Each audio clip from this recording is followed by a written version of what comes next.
ಇವತ್ತು ಈ ವಿಡಿಯೋದಲ್ಲಿ ಬ್ಯಾಚಲರ್ ಸ್ಪೆಷಲಿನ ಫಿಶ್ ಫ್ರೈನ ಹೇಗೆ ಮಾಡ್ಕೊಬೇಕು ಅನ್ನೋದನ್ನ ಇವತ್ತು ಮಾಡ್ತಾ ಇರುವಂತ ಫಿಶ್ ಕರಿ ಬಹಳ ರುಚಿಕರವಾಗಿರ್ತಾರೆ ಮತ್ತೆ ಬಹಳ ಟೇಸ್ಟಿ ಆಗಿರ್ತಾರೆ. ಅದಕ್ಕೆ ಮಾಡೋದಕ್ಕೆ ಬಹಳ ಮಿನಿಮಲ್ ಪದಾರ್ಥಗಳನ್ನ ಮಾತ್ರ ಉಪಯೋಗಿಸ್ಕೊಂಡು ಮಾಡಬಹುದಾದಂತ ಬ್ಯಾಚಲರ್ ಸ್ಪೆಷಲಿನ ಫಿಶ್ ಫ್ರೈನ ಹೇಗೆ ಮಾಡ್ಕೊಬೇಕು ಅನ್ನೋದನ್ನ ಇವಾಗ ನೋಡ್ಕೋಣ.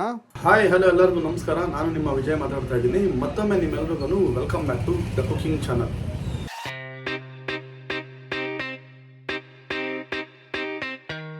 ಮೊದಲನೇದಾಗಿ ಕಟ್ ಮಾಡ್ಕೊಂಡು ಇಟ್ಕೊಂಡ್ರು ಅಂತ ಕಾಟ್ಲಾ ಫಿಶ್ನ ಅರ್ಧ ಕೆಜಿ ಅಷ್ಟು ತಗೊಂಡಿದ್ದೀನಿ.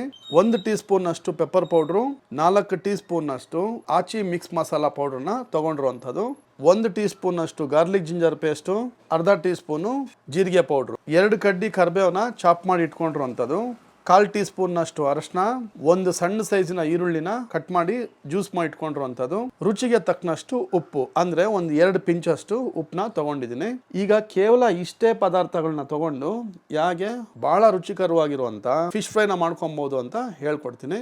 ಫಿಶ್ ಫ್ರೈಗೆ ಒಂದು ಪೇಸ್ಟ್ ರೆಡಿ ಮಾಡ್ಕೋಣ. ಅದಕ್ಕೆ ಬೇಕಾಗಿರುವಂಥ ಪದಾರ್ಥಗಳನ್ನ ಮತ್ತೆ ವಿಧಾನಗಳನ್ನ ನೋಡ್ಕೋಣ. ಈಗ ತಗೊಂಡು ಇಟ್ಕೊಂಡಿದ್ದಂಥ 4 ಟೀ ಸ್ಪೂನ್ ಅಷ್ಟು ಮಿಕ್ಸ್ ಮಸಾಲಾ ಪೌಡ್ರನ್ನ ಸೇರಿಸ್ಕೊಂಡಿರುವಂಥದ್ದು, ಅದಕ್ಕೀಗ ಬ್ಲ್ಯಾಕ್ ಪೆಪ್ಪರ್ ಪೌಡ್ರು, ಅರಿಶಿಣ, ಜೀರಿಗೆ ಪೌಡ್ರು, ಶುಂಠಿ ಬೆಳ್ಳುಳ್ಳಿ ಪೇಸ್ಟು, ಕರ್ಬೇವಿನ ಎಲೆನ ಚಾಪ್ ಮಾಡಿ ಇಟ್ಕೊಂಡಿರುವಂಥದ್ದು, ಅದನ್ನು ಸೇರಿಸ್ಕೊಂಡಾದ್ಮೇಲೆ ನಿಂಬೆಹಣ್ಣಿನ ರಸ 1 ಸಣ್ಣ ಸೈಜಿಂದು ಹಾಕ್ಕೊಂತ ಇರೋದು.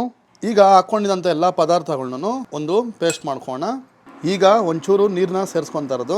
ಈ ರೀತಿ ಮಿಕ್ಸ್ ಮಾಡ್ಕೊಂಡು ಆದಮೇಲೆ ಈಗ ಇದಕ್ಕೆ ಫಿಶ್ನ ಸೇರಿಸ್ಕೊಂಬೋಣ.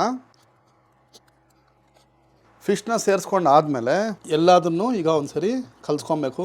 ಪೂರ್ತಿಯಾಗಿ ಎಲ್ಲ ಮಸಾಲನು ಫಿಶ್ಗೆ ಇಟ್ಕೊಳೋ ಥರ ಎಲ್ಲ ಪೇಸ್ಟ್ಗೂ ಅರ್ಧ ಕೆಜಿ ಅಷ್ಟು ಫಿಶ್ನ ಹಾಕ್ಕೊಂಡು ಕಲ್ಸ್ಕೊಂಡಿದ್ದಾಯ್ತು. ಕಲ್ಸ್ಕೊಂಡಾದ್ಮೇಲೆ ಇದನ್ನ ಇದೇ ರೀತಿ ಮ್ಯಾರಿನೇಷನ್ಗೋಸ್ಕರ ಒಂದು ಅರ್ಧ ಅವರ್ ಇಟ್ಕೊಂಬೋಣ. ಈಗ ಸುಮಾರು ಅರ್ಧ ಅವರ್ ಆಗಿದ್ದಾಯ್ತು, ಮ್ಯಾರಿನೇಷನ್ ಮಾಡ್ಕೊಂಡಾಯ್ತು. ಈಗ ಇದನ್ನ ಫ್ರೈ ಮಾಡ್ಕೋಣ. ಈಗ ಸ್ಟವ್ ಹಚ್ಕೊಂಡಿದ್ದಾಯ್ತು. ಸ್ಟವ್ ಮೇಲೆ ಒಂದು ಕಬ್ಬಿಣದ್ದು ಹಂಚಿಟ್ಕೊಂಡಿದ್ದೀನಿ. ಹಂಚಿಗೆ ಮೊದಲನೇದಾಗಿ ಚೆನ್ನಾಗಿ ಎಣ್ಣೆ ಹಾಕೋಣ, 1 ಟೀ ಸ್ಪೂನ್ ಅಷ್ಟು. ಹಂಚು ಬಿಸಿಯಾಗಿದ್ದ ಕೂಡಲೇ ಇಟ್ಕೊಂಡಿದ್ದಂಥ ಫಿಶ್ನ ಇದಕ್ಕೆ ಸೇರಿಸ್ಕೊತಾ ಇರೋದು.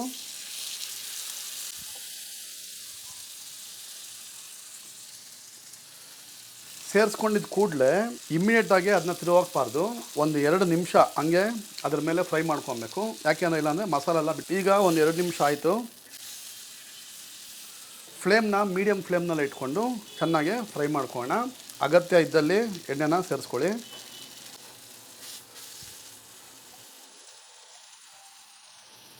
ಒಂದು 3/4% ಅಷ್ಟು ಫ್ರೈ ಆಗಿದ್ದ ಕೂಡಲೇ ಮತ್ತೆ ಅದನ್ನ ಎತ್ತಿ ಒಂದು ಸೈಡಲ್ಲಿ ಇಟ್ಕೊಂಬಿಡಿ. ಇನ್ನು ಮಿಕ್ಕಿದಂಥ ಎಲ್ಲ ಮೀನುಗಳ್ನೂ ಅದೇ ರೀತಿ ಫ್ರೈ ಮಾಡ್ಕೊಳ್ಳೋಣ. ಮೊದಲನೇದಾಗಿ ಒಂದೊಂದೇ ಈ ರೀತಿ ಚೆನ್ನಾಗಿ ಡಾರ್ಕ್ ಗೋಲ್ಡನ್ ಬ್ರೌನ್ ಆಗೋವರೆಗೂ ಫ್ರೈ ಮಾಡ್ಕೊಬೇಕು. ಆಮೇಲೆ ಎಲ್ಲನೂ ಒಂದೇ ತವಾನಲ್ಲಿ ಬಿಸಿನ ಇಡ್ತಲ್ಲ, ಆ ಬಿಸಿ ಮೇಲೆ ಇಟ್ಕೊಂಡು ಒಂದು ಸರಿ ಮತ್ತೆ ಫ್ರೈ ಮಾಡ್ಕೊಬೇಕು. ಈಗ ಇಟ್ಕೊಂಡಿದ್ದಂಥ ಪ್ರತಿಯೊಂದು ಮೀನನ್ನು ಕೂಡ ಅದೇ ರೀತಿ ಒಂದು 80% ಅಷ್ಟು ಫ್ರೈ ಮಾಡ್ಕೊಂಡಿದ್ದಾಯಿತು. ಈಗ ಇದನ್ನ ಎತ್ತಿ ಒಂದು ಸೈಡಲ್ಲಿ ಹಾಕೋಣ.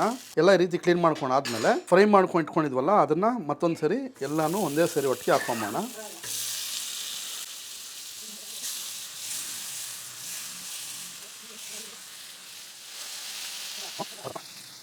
ಈಗ ಎಲ್ಲನೂ ಹಾಕ್ಕೊಂಡು ಆದಮೇಲೆ 1-2 ನಿಮಿಷ ಅದೇ ರೀತಿ ಚೆನ್ನಾಗಿ ಎಲ್ಲನೂ ಫ್ರೈ ಆಗಲಿ. ಆಗ್ತಾ ಇರೋಂಗೆ ಈಗ ಎಲ್ಲನೂ ಒಂದು ಸರಿ ತಿರುವಾಕೊಂಬಿಡಿ.